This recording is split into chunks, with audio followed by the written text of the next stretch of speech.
first crack didn't appear in the bridge. It appeared in a voice shaking, furious, and desperate broadcast across a crowded town hall where no one expected history to shift. "I don't care how powerful he is," Amina Rahman said, gripping the microphone with trembling hands.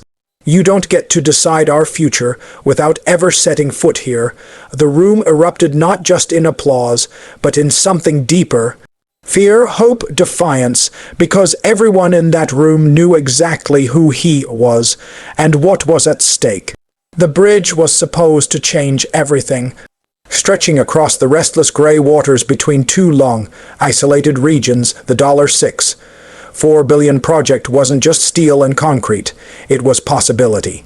Jobs for thousands, faster trade, schools and hospitals within reach, families reunited after generations of separation. For people like Amina, it meant something even more personal. Her father had died waiting for that bridge. Not literally, but close enough.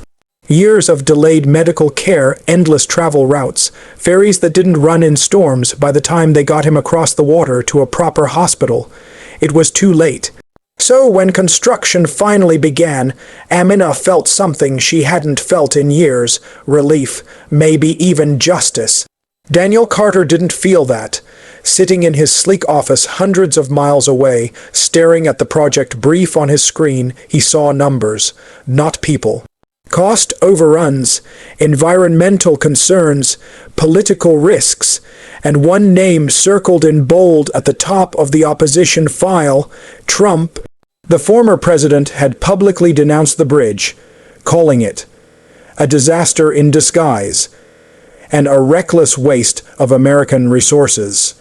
His influence still ran deep, especially among investors and policymakers. But Daniel knew something others didn't. This wasn't just about money, and it definitely wasn't just about a bridge. The first sign came buried in a confidential report, one Daniel wasn't supposed to see.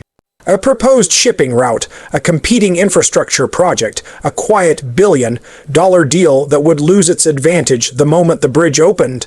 Daniel leaned back, his stomach tightening. This isn't about protecting taxpayers," he murmured. It was about control. Back in the coastal town, Amina's life had turned into a battle she never asked for. Construction had slowed to a crawl. Workers were being laid off, supplies delayed. Rumors spread faster than facts. Some said the bridge would never be finished. Others said it shouldn't be. "You should stop," her mother told her one night, her voice soft but heavy. "These are powerful people. They don't lose." Amina looked at her, really looked, and saw not weakness, but fear carved from years of surviving systems that never listened. "That's exactly why I can't stop," Amina replied. The turning point came quietly. Daniel showed up unannounced. No press, no entourage, just a man carrying too many secrets and not enough courage yet. He found Amina at the construction site, staring at the unfinished pillars rising out of the water like broken promises. "You're Amina Rahman," he said. She turned sharply. "Who's asking?" "Someone who thinks you're fighting the right battle but doesn't know if you're fighting the whole truth." They talked for hours. About her father, about the workers who had already lost everything, about the report, about what happens when power hides behind public interest. At first, Amina didn't trust him. Why would she? He represented everything she was fighting against. But truth has a strange way of revealing itself, not all at once, but in fragments you can't ignore. And Daniel had brought pieces she'd never seen before. Within weeks, everything exploded. Leaked documents. Hidden deals, financial incentives tied to the bridge's failure. The story spread like wildfire, igniting debates across the country. Suddenly, the narrative changed. This wasn't about whether the bridge was necessary. It was about who got to decide. The pressure became unbearable for politicians, for investors, and especially for the man who had tried to stop it. Public statements shifted, tones softened, positions reconsidered, but Amina didn't celebrate, not yet. Because she had learned something through all of this. Victories aren't declared in headlines. They're built slowly, painfully, like bridges. 2 years later, the bridge opened, no fireworks, no grand speeches, just thousands of people crossing for the first time. Some laughing, some crying, some simply standing still in disbelief. Amina walked across it at sunrise. Halfway through, she stopped, closed her eyes, and whispered, "We made it, Baba."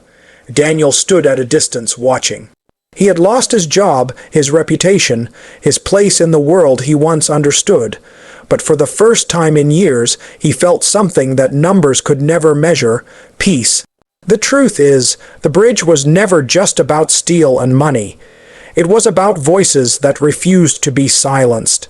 About ordinary people standing up to extraordinary power. About the courage to question narratives, and the strength to change them. Because sometimes the real reason something is blocked is because it threatens to connect more than just land. It threatens to connect people, and once that happens, everything changes.